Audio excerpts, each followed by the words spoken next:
Let's look at some other tools. Let's create a new layer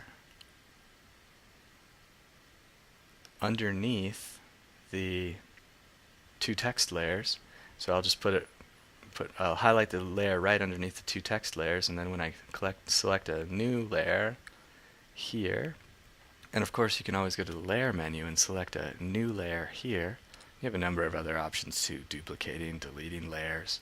There's a number of elements. These are always interesting, rotating layers or elements clockwise, counterclockwise, and flipping completely vertically, horizontally. But right now I'm just going to select a new layer, and I'm going to choose that marquee tool. Now, by default, the marquee tool is a rectangular shape, but you can also choose a rounder shape by toggling back and forth here. I'm going to work with the rectangle right now. And I think I'm going to select an area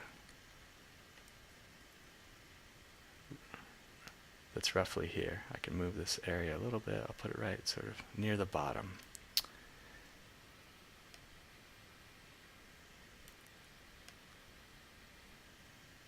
Great, I think that'll work. Now my intention is to fill that area with a color. So I'm going to click here into the color selector. And once again I get this palette. I'm going to go towards maybe a softer reddish color here. Almost hinting towards a brown or a terracotta. I'm going to click OK. And then I'm going to select this paint bucket tool. Now the paint bucket tool, if I click it, will fill that area right up. And now I have that color fill. Now I don't particularly like the effect of the color itself, and especially that it's going over the top of the flower.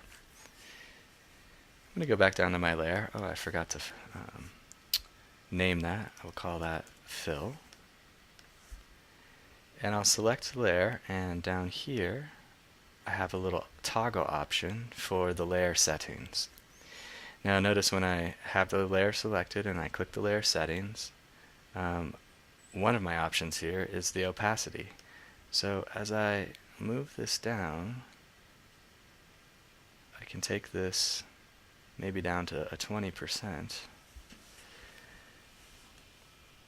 And notice that that layer then becomes transparent. I am starting to see my image come through, the flower come through there. I also see that the effect of my original color dampens way down over the back of white. Now any element here that's underneath it will be seen through this layer because it is transparent.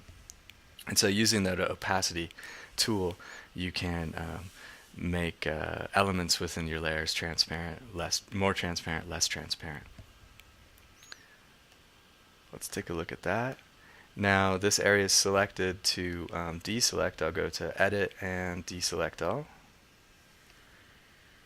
And I kind of like the way that looks. Now I see that I have a little bit of white space at the top of the bottom of that fill. I think I'll click the layer and then click on the Move tool. And using my arrow keys on my keyboard, I'm just going to push it over one and down one. There, I think that'll work. At this point, I'm going to click Save one more time, just to make sure that I save my work. I don't lose it in case my computer crashes or something equally unpredicted. I'll click OK. And I'm just going to leave the save as the same name. I'm going to click OK, and then I'll just replace the old file with the new file. Now, I have all of my elements here, and I can start to bump these elements around a little bit. Using the Move tool and the arrow keys, I can maybe make sure the spacing on the logo looks right by clicking and using the arrow keys. I could push my text layer over a little bit. Oops. Sometimes I find when I click the layers, it bumps the layers up or down on the layer menu. So keep an eye out for that and make sure it's in the order that you would like it to be in. I'll just make the quick move with the summer text. And for our purposes here, why it's a rather simple and not too stylistic logo, it'll work. It gives an idea of what the course is about. I'm going to click File, Save, and I'll save my pxd file, replace it. This time I'll also File, Save, and I'm going to put this one out as a JPEG because it does have that photographic element in there. So I'm going to click JPEG. Might as well have a quality of 100. It's still not very big, only 100K for the whole thing. And when I click OK, it gives me the option to name my JPEG. I'll leave it named Header, and I'll click Save.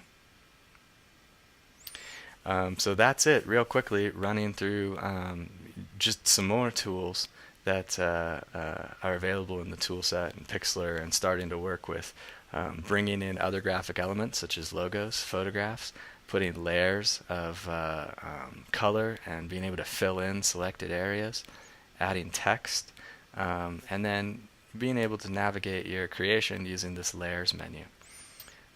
With that, I will end the tutorial, and the next tutorial we'll talk about bringing these up into the blog. Thanks.